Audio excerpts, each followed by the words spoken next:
K Ramanjaneyulu. మా తండ్రి గారు సాకినారాయణ. నా స్వగ్రామం వెంకటమారు గ్రామం, ధర్మవరం మండలము, శ్రీ సత్యసాయి జిల్లా.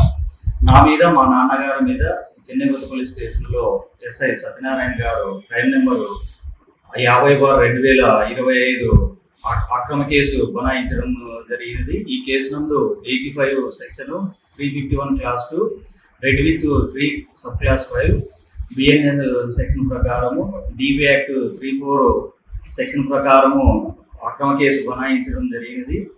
ఈ కేసు నందు సత్యనారాయణ దొరగారు నన్ను ఎటువంటి విచారణ చేయకుండా మా గ్రామానికి వచ్చి ఎవరిని విచారణ చేయకోకుండా 3/6/2026 సంవత్సరం నాకొద్దు గొడవ జరిగింది అని చెప్పి ఎఫ్ఐఆర్లో ఇంగ్లీష్లో చేయడం జరిగింది.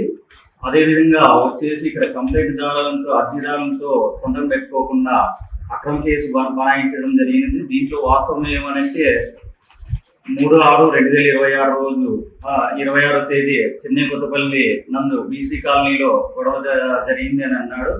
ఆ కోర్టుకు కానీ నేను కానీ స్వతహాగా కానీ అక్కడున్న సీసీ కెమెరాలు కానీ అక్కడున్న చుట్టుపక్కల ఎవరిని విచారించినంటే దానికి సమాధానము చెప్పుకోకుండా మౌనం వహిస్తున్నాడు. నేను అక్కడ వెళ్ళిండేది లేదు, నేను నాతో పాటు మా నాన్నగారు కానీ అక్కడ వెళ్ళిండేది లేదు, ఆ గొడవ జరిగిండేది లేదు, ఇంకోటి లేదు. అదేవిధంగా తెలుగులో వచ్చేసరికి ఏమని రాస్తారంటే వెంకటమారు గ్రామం నందు ధర్మవరం రూరల్ పరిధిలోకి వస్తుంది మా గ్రామము. అక్కడ గొడవ జరిగితే మా గ్రామానికి వచ్చి ఇరువురు చుట్టుపక్కల ఉండేవాళ్ళు కానీ విచారించిండేది లేదు, ఆయన విజిట్ చేసిండేది లేదు.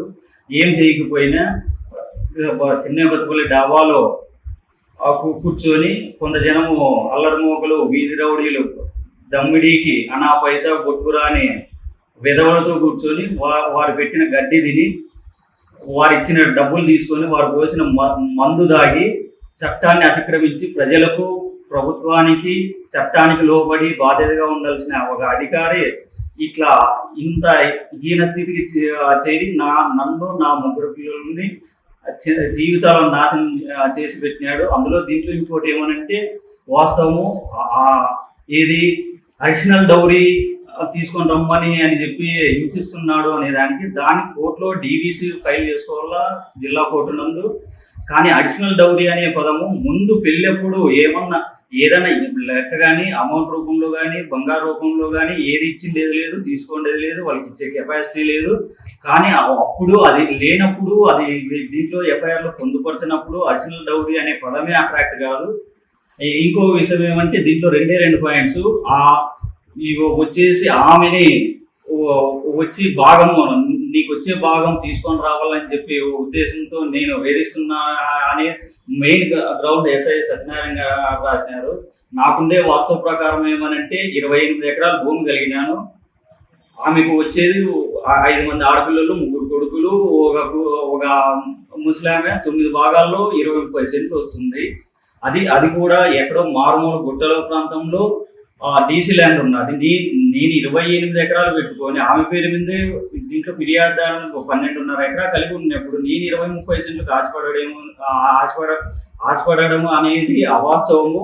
అవన్నీ అభూత కల్పన చేసుకొని నా గౌరవ మర్యాద తీయడానికి కోసము, నా ఆర్థిక మూలాలు దెబ్బతీయడానికి ఉద్దేశంతో ఆయన సైకోగా, శాడిస్ట్గా మారి ఈ విధంగా అక్రమ కేసు బనాయించడం జరిగింది. అందులో ఎస్ఐ గారు ఏం చదువుకున్నారో ఏమో అర్థం కాలేదు. ఆయన నిజంగా ఎస్ఐ ఉద్యోగానికి ఎగ్జామ్లో పాస్ అయ్యి జాబ్లోకి అర్హత ఉత్తీర్ణుడై వచ్చినాడా అనేది నాకు పెద్ద ఒక సామాన్యుడిగా నేను ప్రశ్నిస్తున్నాను. ఎందుకనంటే కొడుకులతో పాటు కూతుర్లకు కానీ తల్లిదండ్రి ఆస్తిలో సమాన వాటా హక్కు కలిగి ఉన్నదని ప్రతి చిన్నపిల్ల వాళ్ళని అడిగినా కానీ చెప్తారు. ఆ విషయం తెలియకపోవడం చాలా బాధాకరము. కాబట్టి ఆంధ్రప్రదేశ్ హోంమంత్రి అనితా మేడం గారు, ఆంధ్రప్రదేశ్ రాష్ట్ర డీజీపీ దొర గారు ఈ విషయంలో నాకు ఎస్ఐ సత్యనారాయణ గారు వాళ్ళ అనుచరం తాగుడుపోతూ వర్గం నుంచి నాకు, నా 3 పిల్లలకు ప్రాణహాని కలిగి ఉన్నది. నా పిల్లలకు నాకు ఏమి కలిగినా శ్రీ సత్యసాయి జిల్లా ఎస్పీ దొర గారు బాధ్యత వహించవలసిందిగా నేను ఈ మీడియా ముఖంగా తెలియజేస్తున్నాను.